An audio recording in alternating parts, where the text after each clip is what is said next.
Good morning, everybody. It's a real pleasure for me to be with you today. You know it perfectly. UNESCO Geoparks are the new territory of the 21st century. The UNESCO Geoparks are a territory with an exceptional geological heritage of international interest. They are places with a strong presence of the memory of the earth. But geoparks are not geological parks, and their quality doesn't depend solely on their geological sites.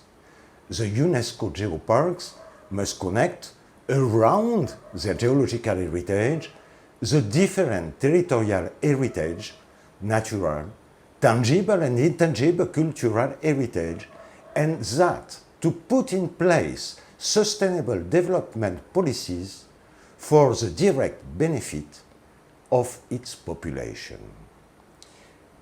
The sometimes exclusive presence of geoscientists within a geopark project often leads to a focus on the geological heritage, mistakenly setting aside a whole set of natural or cultural sites, however necessary for understanding the territory, the history, and the identity of its population, and so on. For this reason, I would like to highlight the importance at the beginning of a geopark project to constitute a multidisciplinary team which will be able to carry out an adequate inventory of the sites of the future geopark. Cultural heritage is a fundamental heritage inside all geoparks.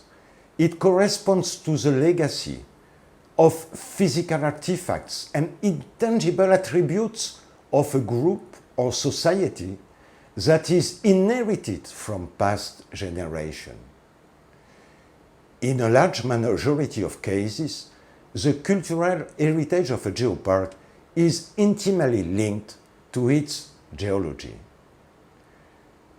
Simply observing the rock used in the construction of an ancient building is equivalent to do a geological excursion over tens of kilometers around.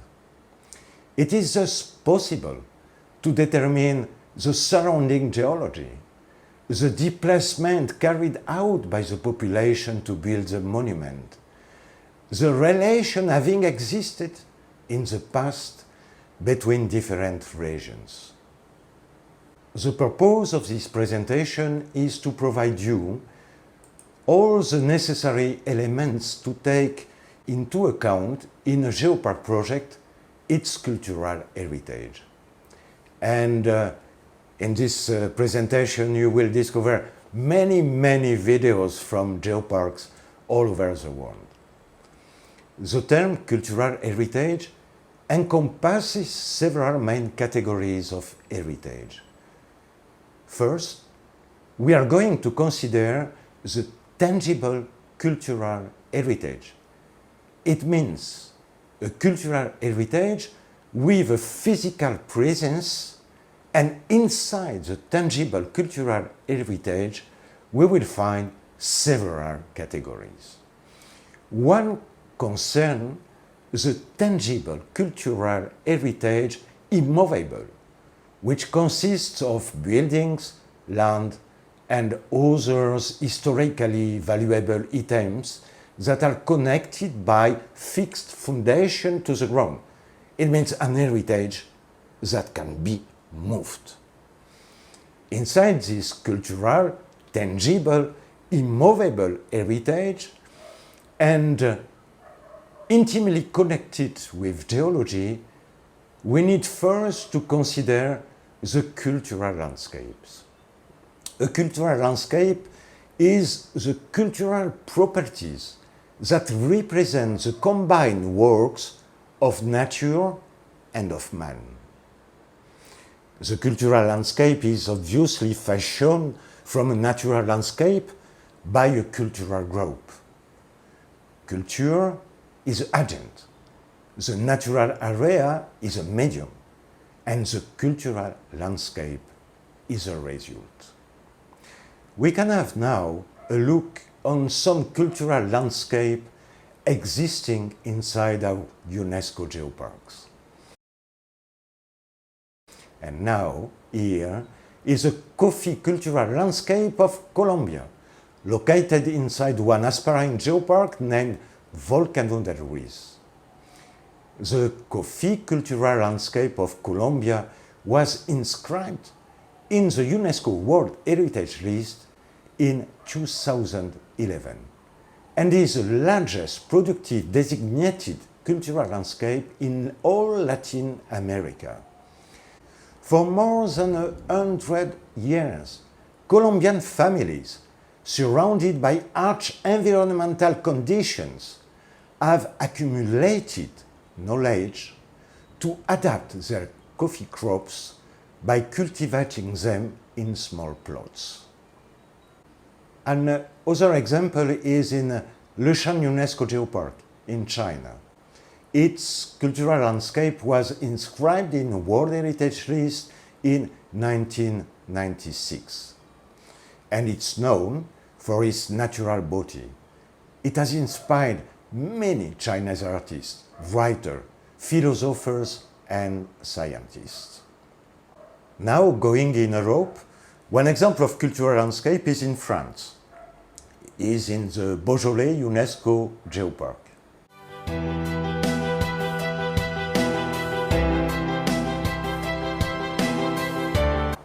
It's a very famous wine area where landscapes are drawn by wine awards through the last 700 years.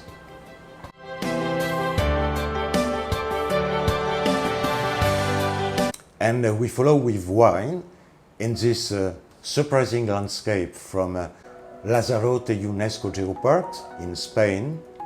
Here in this volcanic island, the young grape plant is put into the ground after the farmer scrapes a shallow hole in the volcanic soil, and thus to protect the grape from the consistent winds coming from the Atlantic Ocean.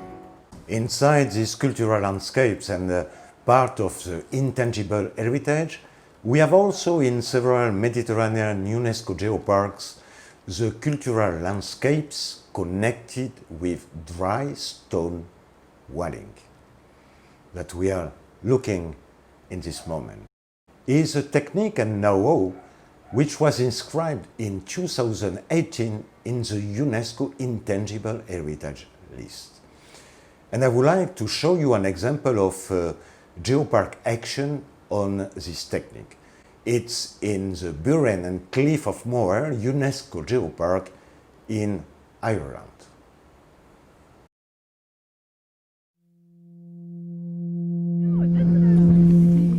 Okay. Say cheese, everybody. Or cleaning. This morning, I suppose, really, for us, it's just giving a little back, just giving something back to the farmers. And this was just a fantastic mehel. It's like an old Irish Gaelic word for, we all did this years ago when we saved the hay. It was just a little gesture of giving back because lots of different businesses, they're walking guides and they would take people walking there. What we're trying to do is, following along with the idea of tourism and conservation, is to look at places where the effect of tourists can be mediated or remedied by local volunteers. So what we have here is this, the Caja Dan Urgus is a very, very popular location, and the walkers going backwards and forwards across this wall are constantly knocking it. Not necessarily intentionally, that's just the way it happens. Yeah. But sometimes they do take sections down and not rebuild them. So what we're doing now in cooperation with the two farmers who own the land is trying to remedy some of that. If we can, we're going to try and choose a place where we can build a style.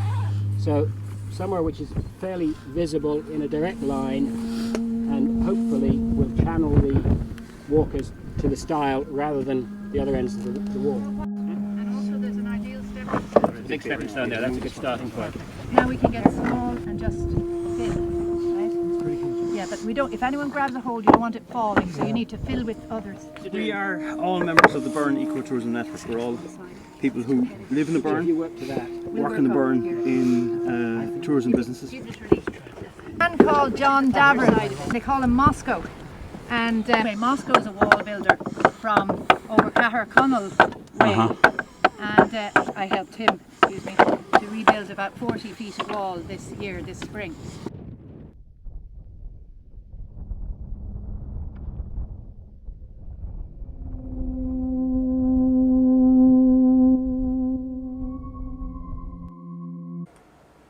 I guess that you can perfectly recognize in these examples the obvious strong connection existing between geology and culture.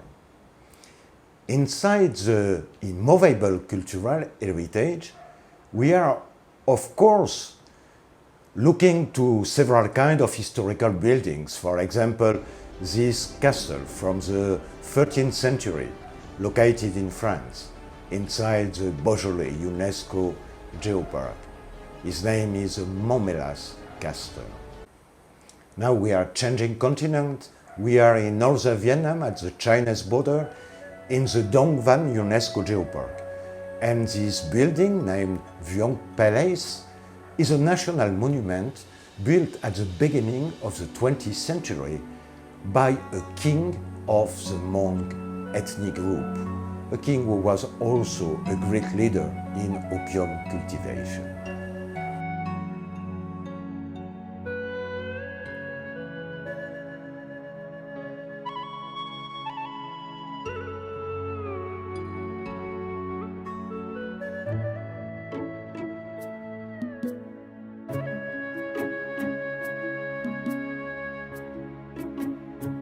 Last example, extremely famous, probably the more famous in the world, is the Great Wall in China, with one of its parts located inside the Yanqing UNESCO Geopark.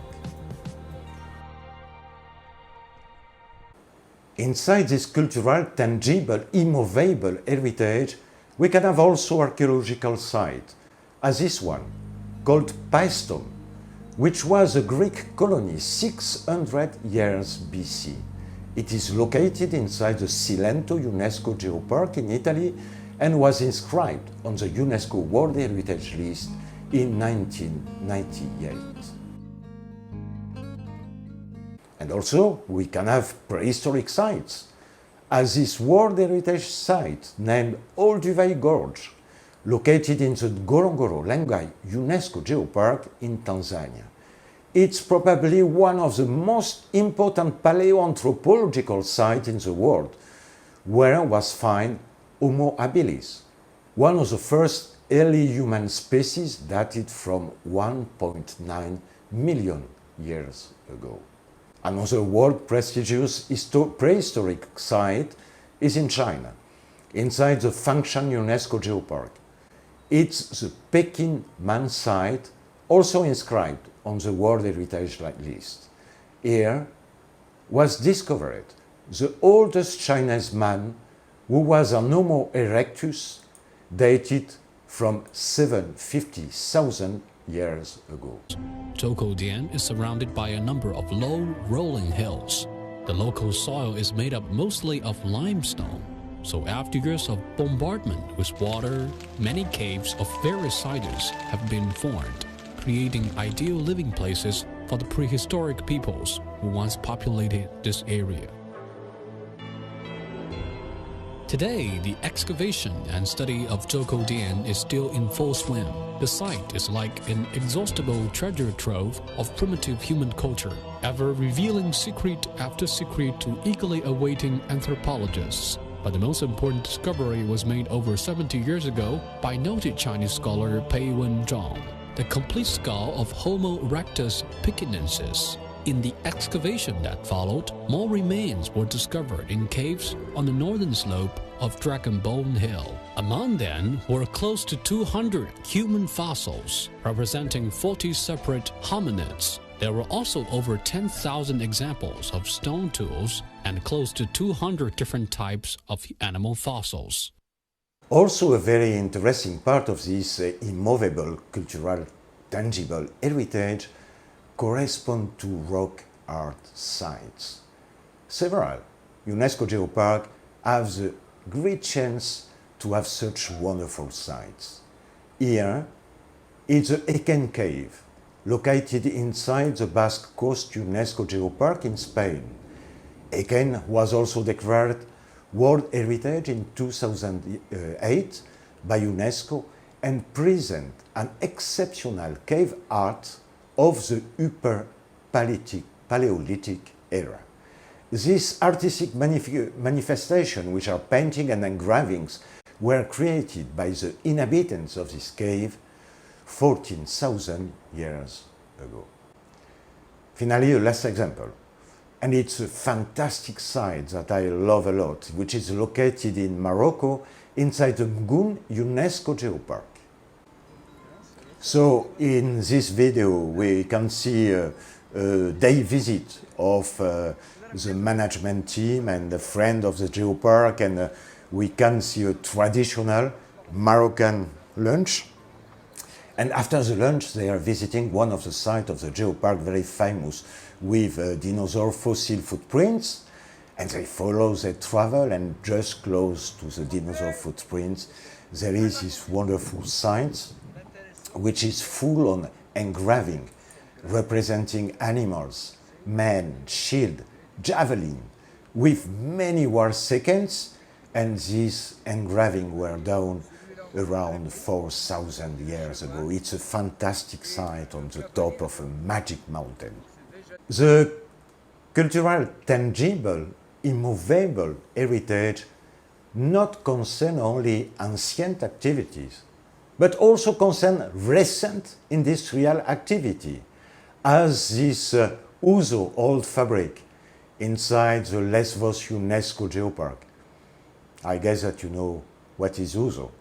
It's a very famous and excellent dry anise flavored aperitif that everybody is drinking in Greece.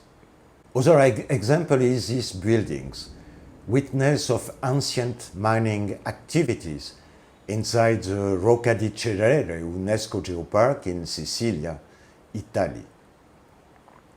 These ancient mines are called Floriste la Grotta Calda, were used for the mining of pyrites for sulfur. The mining began in the early 18th century and continued until the years 1960s. After this travel around the world in all continents, inside many UNESCO Geoparks, we have seen many sites reliving from this cultural, tangible, immovable heritage. Sites which are all obviously important geopark sites. I would like now to share some recommendations on how a geopark needs to proceed with this tangible, immovable cultural heritage. First recommendation is integrating in the geopark management team from the beginning specialists of the cultural heritage which can exist inside the geopark territory. After that, the geopark needs to realize the inventory of all the classified cultural heritage sites present in the geopark territory and identify their management body. Also important, the first point, is to realize the inventory of the local cultural heritage, which don't beneficiate, still now, of a classification, but which has an importance for local population, for local identity, for local history. For this part of non-classified cultural heritage, the geopark, with the adapted partners, needs to take in consideration the necessities of conservation to avoid their future disappearing. This small cultural heritage needs also to be protected. Finally, the geopark management needs to meet the management teams of classified cultural monuments. They need to exchange, to speak and sign a formal partnership with clear commitment, for example, mutual trainings, common projects, and so on. Besides the tangible, immovable cultural heritage, the Geopark will have to consider also what is called the movable, tangible heritage, which can exist in its territory. This movable cultural heritage can be constituted, for example, by rare and ancient coins, rare and ancient books, ancient paintings, also by prehistoric tools, ancient photographies, traditional or ancient costumes, or ancient machines. The list, can be very, very long. There is also another category, which concerns UNESCO Geopark with a marine or lacustrine part. This is a part of tangible cultural heritage, often forgotten because difficult to see. It's the underwater cultural heritage, which can consist of shipwrecks, underwater ruins, and cities. I would like to invite you now to see a short UNESCO video presenting what is the underwater cultural heritage.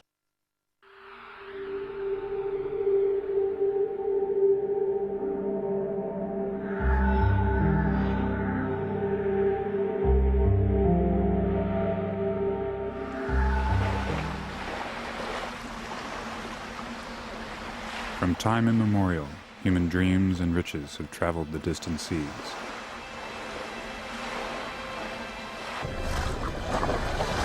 The vessels that carried them wove the threads of humankind.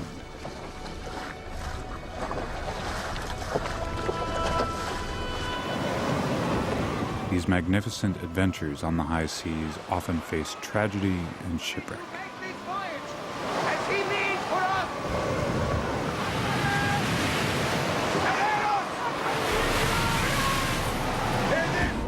The waters worldwide conserve the remains of their misfortunes.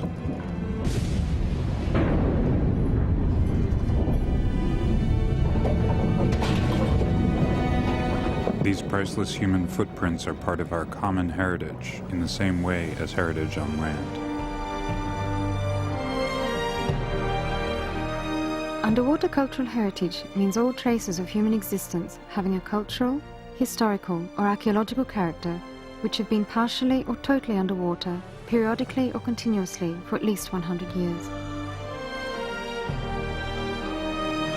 Shipwrecks, sunken ruins, and underwater caves have long been protected and secure under the waves.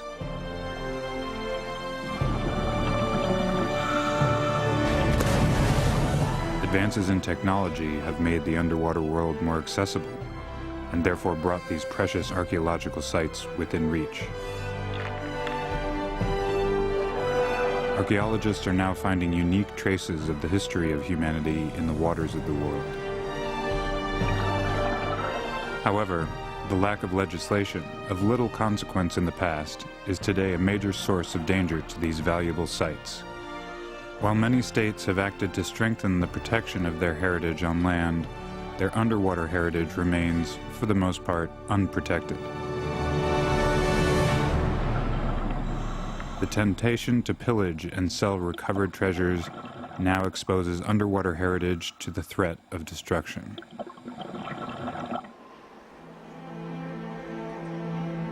In 2001, UNESCO adopted the Convention on the Protection of Underwater Cultural Heritage, designed to afford the same protection to archaeological sites underwater as to heritage sites on land. It proposes a framework for collective action against pillage and destruction. It also promotes underwater archaeology as well as public awareness. We have seen now the main categories of what is a tangible cultural heritage. A geopark needs also to strongly consider the intangible cultural heritage existing in its territory, an intangible heritage which is probably the most endangered heritage in the world. As for the previous cultural heritage, UNESCO is strongly involved in the intangible heritage, and I would like to share with you now another UNESCO video presenting this fundamental intangible heritage.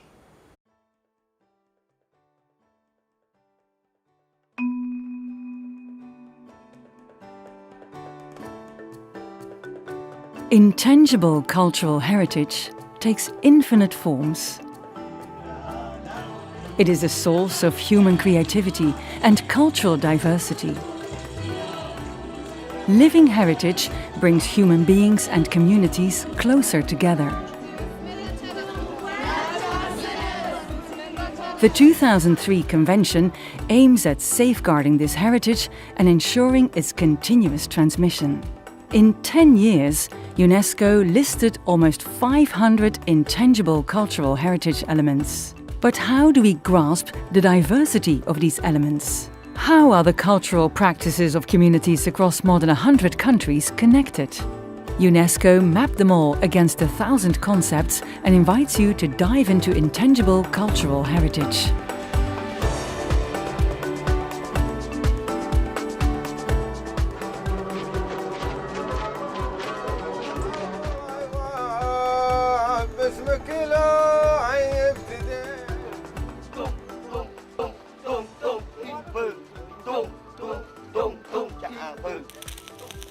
How does living heritage relate to nature?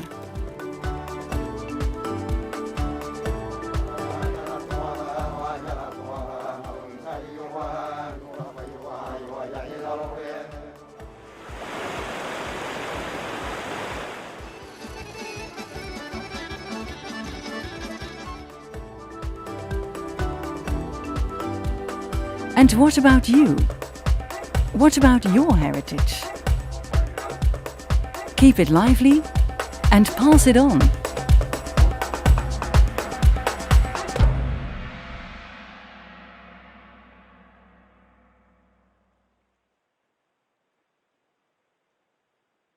Before entering more in detail inside the intangible cultural heritage, I would really like that you feel it, and that you feel its deep and secret relation with the earth. Please turn up the sound on your computer and listen this video.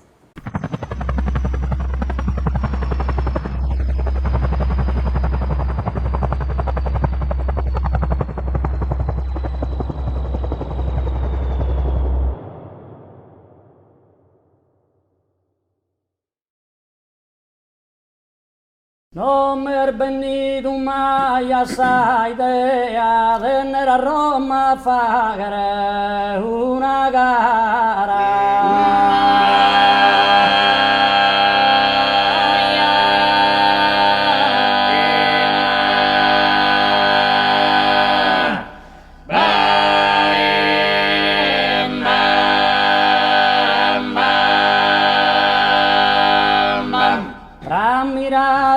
Cesare s'incara chi scritto in gloriosa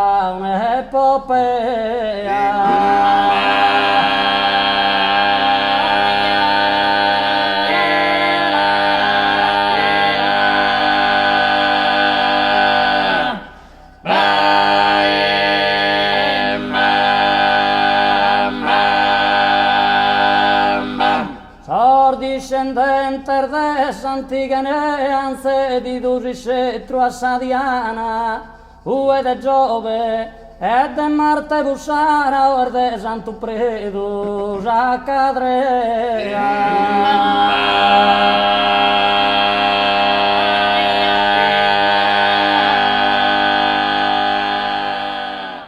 This was a singing technique called canto a tenore, which was inscribed in the UNESCO Intangible Heritage List in 2005. an intangible heritage from one of our UNESCO Geopark in Sardinia, Italy. I would like now that we enter a little bit more inside the intangible heritage, using example from some of our UNESCO Geopark. As you have seen in the video, exist 5 main categories of intangible heritage. The first one concerns oral traditions and expression, including languages, and it's a very, very important category. The oral traditions and expression domain encompasses an enormous variety of spoken forms. Oral traditions and expressions are used to pass on knowledge, cultural and social value, and collective memory. In this moment, we are looking at a sequence from Exigten, UNESCO Geopark in China, Mongolia. Plateau. For centuries, the heroic song has been orally transmitted among many ethnic groups in China. The major themes of the epic tradition center on the life, deeds and merits of the divine hero Dinosaur, whose mission from heaven to this world was to unify disparate tribes, defeat ravaging monsters, while aiding the weak and rescuing his beloved ones from earthly calamities.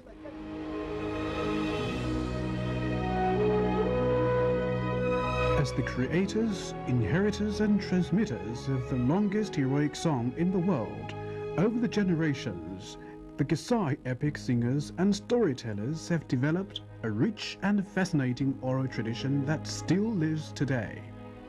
The Gesai epic tradition exemplifies the dynamic diversity and artistry of traditional oral poetry. In the Tibetan areas, performers are classified in several ways by how they learn and master the epic. Some singers learn via dreams and spirits, and others through inspired or enlightened hearing.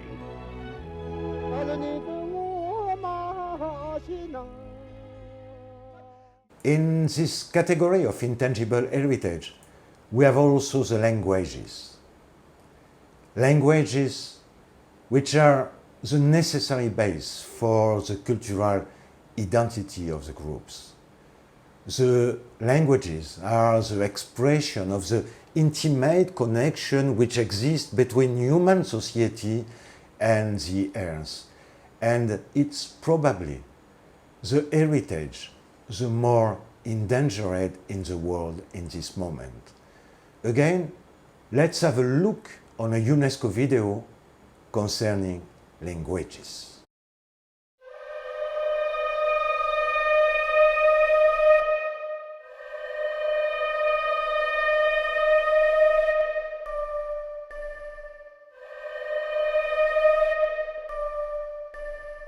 Linguistic diversity is under threat. More than half of the 7,000 languages spoken in the world may die out over the next few generations. This loss not only erodes individual communities and cultures, but more broadly, the very makeup of our societies. From the moment that the human being was capable of sharing their feelings, everything changed. We see today most of these languages disappearing. We have one bridge left, and this bridge is called culture. Nigeria is a big territory and it has 36 states. And out of those 36 states, you have about 515 spoken languages. Out of those 515, 8 are already extant.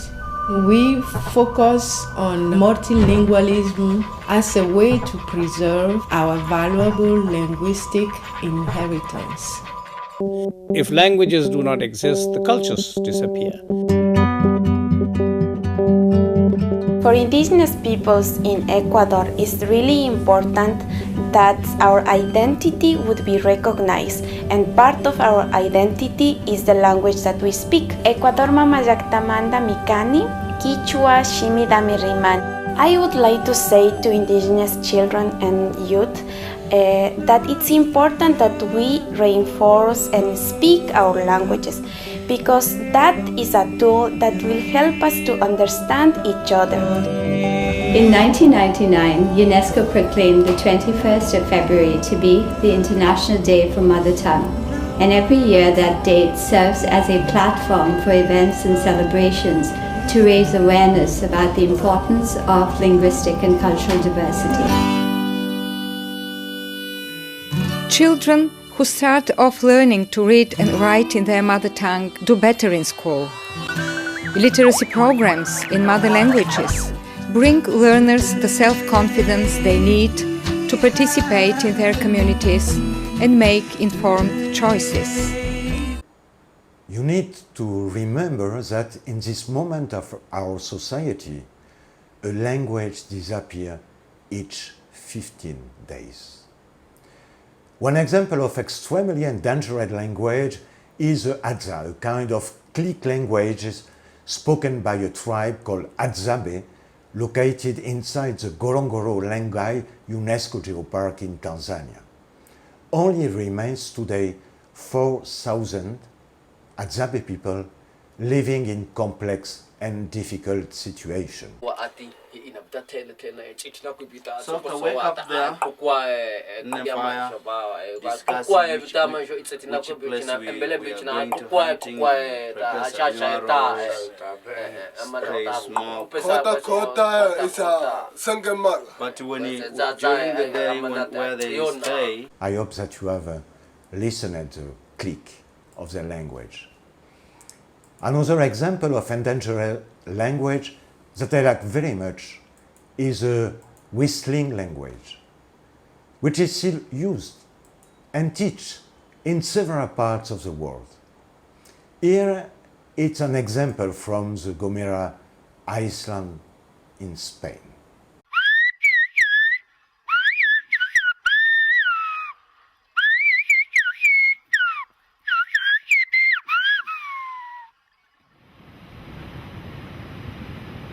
The whistling sound you just heard is a language that's thousands of years old. It's native only to a small island off the west coast of Africa called La Gomera in the Spanish Canary Islands.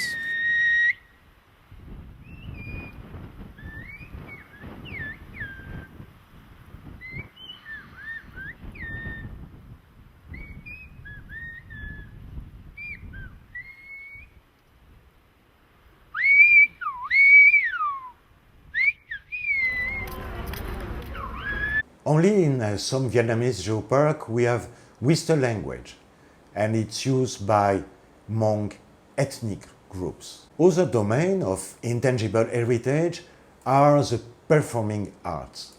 Performing arts concern vocal and instrumental music, dance and theater, to pantomime, song verse and beyond.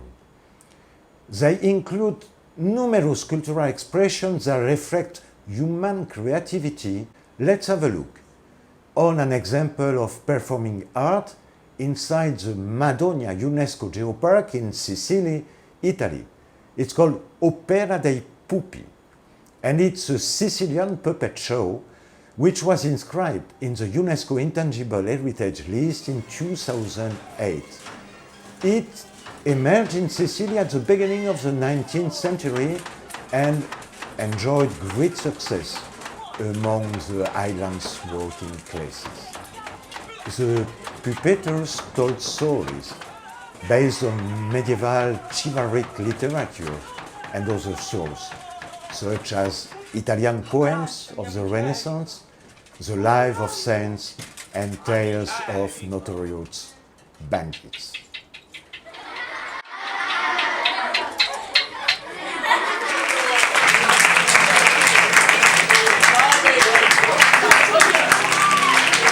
Third domain of intangible heritage is related with social practices, rituals, and festive events. There are habitual activities that structure the lives of community and groups and that are shared by many of their members. They are extremely significant because they reaffirm the identity of those who practice them as a group or a society. As example, we are looking now a famous pilgrimage which is done yearly inside the UNESCO Geopark Araripe in Brazil. It's the Padre Cicero pilgrimage. Padre Cicero was a famous priest during the last century, and thousands of visitors attend to this pilgrimage. And here the Geopark has worked with the priest in charge of the site, and they have placed many panels along the path used by the visitor, explaining the rocks that they are meeting during the pilgrimage. Another domain of the intangible heritage is knowledge and practice concerning nature and the universe. This domain includes knowledge, know-how, skills, practice, and representation developed by community by interacting with the natural environment. This domain includes numerous areas such as traditional ecological wisdom, indigenous knowledge, knowledge about local fauna and flora, traditional healing systems, rituals, beliefs, initiatory rites, cosmology, and so on. The example that I would like to share is coming from Japan, from Oki UNESCO Geopark, and here we can see the Yuraime shrine in Nishinoshima. It's a fantastic shrine with a lot of representation of squids everywhere at the bottom of the columns, at the top of the walls. And why is that? Because one day, each year, occurs a special event where thousands of gigant squids arrive on the beach, and people are just to go there and take the squids. And they are doing a big feast, and the representation of the squid is everywhere on the t-shirt, inside the city, and inside the shrine, which is celebrating this strong squid presence there. The last domain of intangible heritage concerns traditional craftsmanship. And I would like to invite you to see in this video one example from Chanet's UNESCO Geopark. It's a Ning UNESCO Geopark, which is located in Fujian province. Understanding and respect amongst human beings. This artistry has been practiced in Pingnan County, Shoning County. Woodworking masters might design and build single-arched or multi-arched bridges, taking into account the surrounding.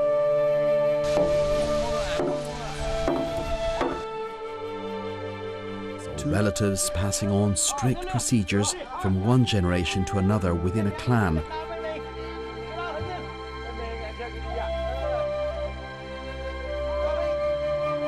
Setting up of a fund for the traditional Chinese artistry of wooden arched bridges.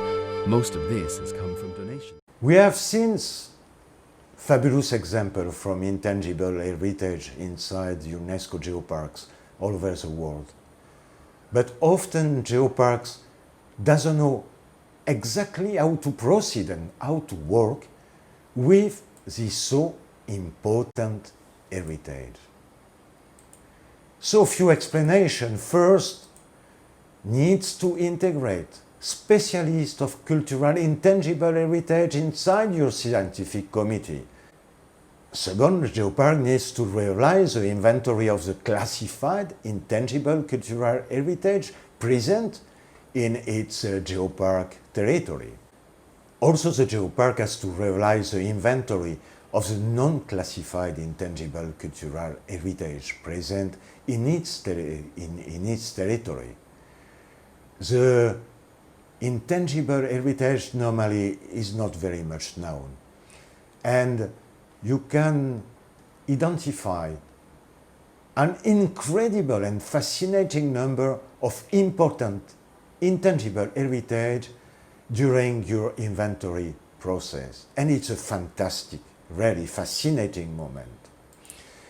Also, inside an adapted partnership with specialists, you need to ensure the transmission of this intangible heritage to future generations.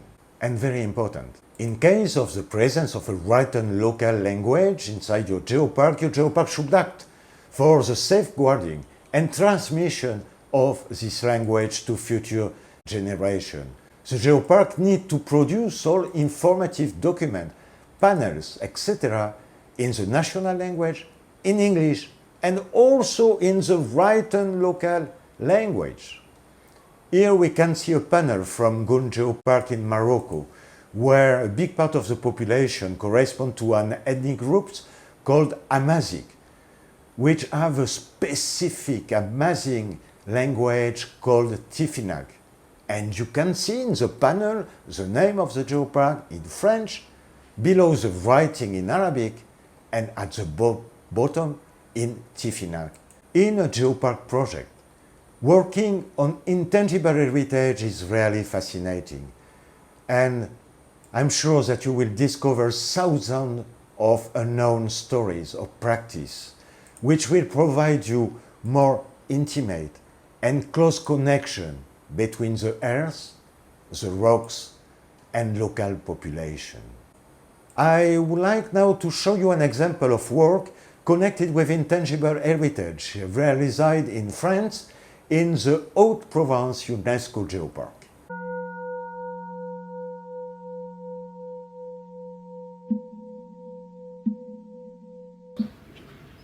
En 1998, l'aventure commence pour l'écomusée La Javie autrefois.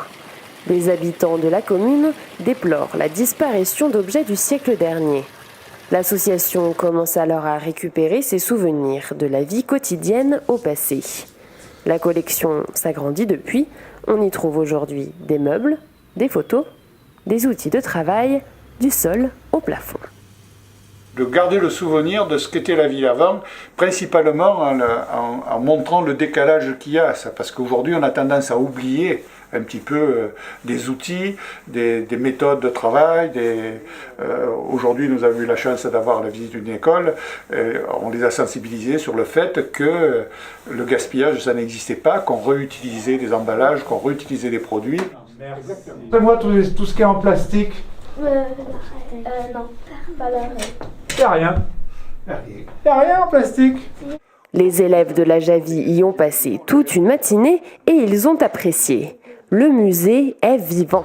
La salle de classe, la cuisine, le supermarché, tout cela leur rappelle leur quotidien avec malgré tout quelques différences. C'est fait avec quoi l'arnica ? De l'encre. Ah, alors explique-nous, qui peut nous expliquer ?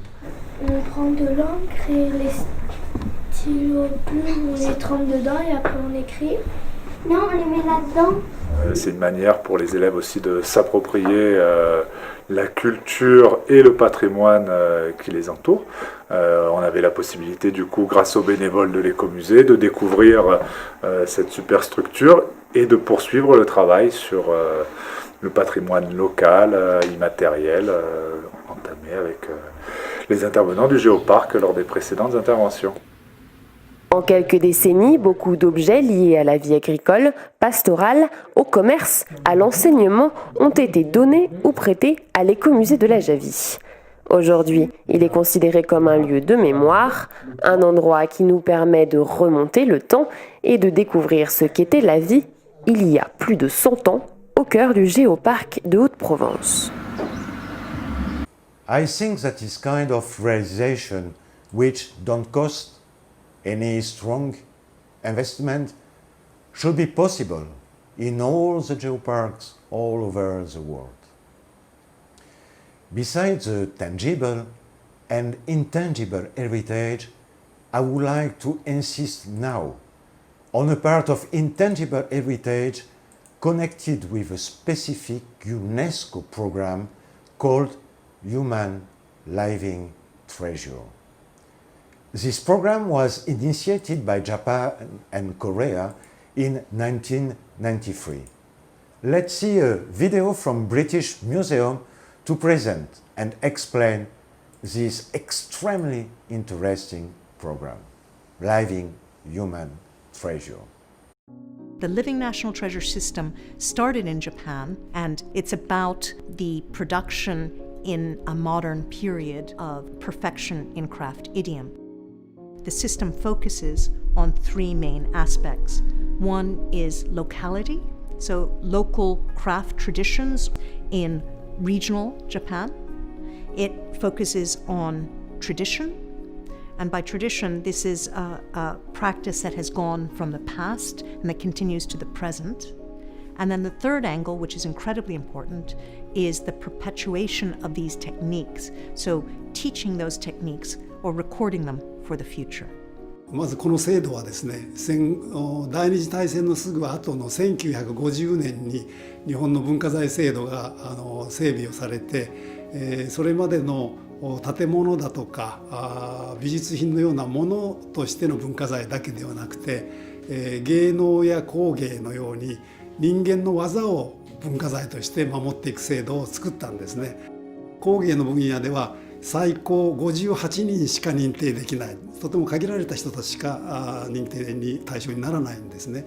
ですから本当に特別な技を持っている人でなければ認定をされませんから、人間国宝として認定をされると大変その作家もそれからその作品もとても高く評価されるというところがあります。で、日本人はとてもその人間国宝を尊敬しますから、そうしますと他の作家たちもですね、人間国宝を目指して自分の技を磨いていこうというそういう非常に気持ちが強くなってきますから、そういう意味でも日本の制度を高めていくためにいい制度だというふうになっていると思います。The system has exhibitions of work, so anyone throughout Japan can submit. And then when they show in these exhibitions, certain ones get prizes. And if you get enough prizes and you get recognized enough, then slowly you work your way up the system, and then you can become a living national treasure. というのが基本の活動になります。で、その他にあと後継者を養成するための人間国宝の方が若い人を指導するようなそういう研修とかということもやっておりますので、主たるところはそういう活動になりますね。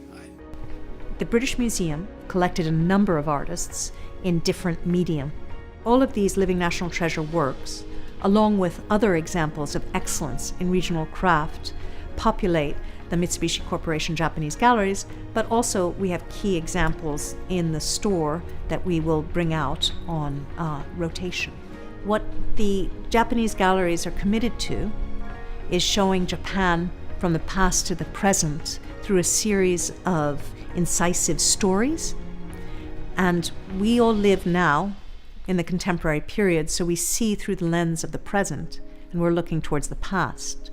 These Living National Treasure items, these artists, are able to link the past to the present and perhaps lead us towards the future. As you have understood, this concerns any people of a territory with very unique skill or local knowledge. All of us, in each of our geoparks, we have human living treasure. So I would like to encourage you to develop inside your geopark a such investigation and identification. So you can maybe promote each year your own geopark human living treasure. You can provide a strong add value to their activity and participate by that in the adapted transmission of the skill toward future generation. In conclusion, cultural heritage, tangible and intangible, is intimately linked with the geological heritage. By working on this heritage, you will sketch the soul of your geopark, and you will participate in the necessary reinforcement of the local cultural identity. It's also a base for the adapted and necessary involvement of local population in your geopark project. To achieve this goal, there is a fundamental key that you don't have to forget. Many geoparks at an early stage, probably moved by the extreme enthusiasm of their young geologists, imagine that their duty is to meet local population and teach them geology. This attitude is more and more surprising when it occurs in a context where the local population doesn't have a basic educational system and also doesn't have the basic resources for their life. In the development of a geopark project, the geopark attitude can't be to arrive in front of local population with the immediate absurd pretension to learn them anything. Local population don't need you and the theoretical knowledge on geology. Local population need consideration and respect. The first act of a geopark project should be to meet the local population with respect, using, if necessary, translator to communicate in the local language when exist and not using the national language. The first act of a geopark should be to learn from local population, asking them about their believing, the relations that they have with the rocks, with the mountain around them, asking them about their needs, about their wishes, about their dreams. Only when this phase of learning from local population will be achieved, it will be the time for the geopark to try to teach eventually to the local population.